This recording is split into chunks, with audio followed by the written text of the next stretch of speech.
Chapter 3, The Corporate Communities Haradjaon. One common indwelling Marga Boru.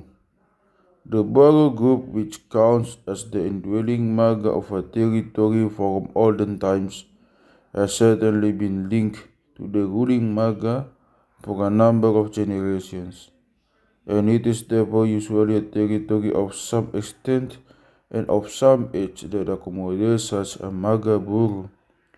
There is a relationship with the genealogical character of a territory or of a part of it. Where a territory contains more than one Marga, tribes in the north and west, or more branches of Marga, more in the south.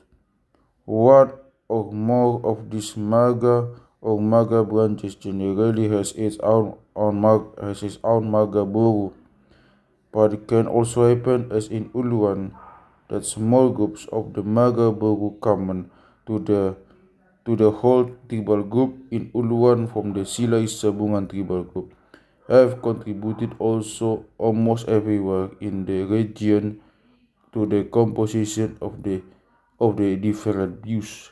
It is also possible for this old Marga Boru, also called Boru Gomgoman, the Boru that is root, is contrast to the Marga Boru with which affinity relationships are maintained but which lives everywhere. They provided the newly founded villages with the Boru ni Huta.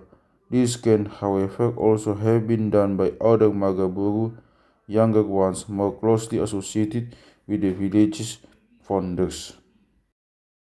In many territories, the ancient Boru obtained, as its request, permission to found one or more of its own villages in the midst of the villages of its hula or on a tallion alluded to it. This tallion then becomes land over which it has control so long as it continues to reside in the territory. In these villages and on this land, the Boru can act as though it were the master. The rights it then has, for example, to accommodate people from other Marga can vary according to region and local opinion. A large piece of land was sometimes given as the Haradjaon marriage gift from the hula to the Boru group.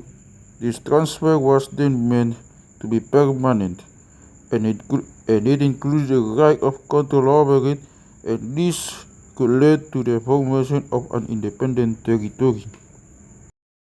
Where the ancient Boru had not acquired the right to found its own villages, a right that appeared to me to be most coveted, it could have all kinds of other specific rights.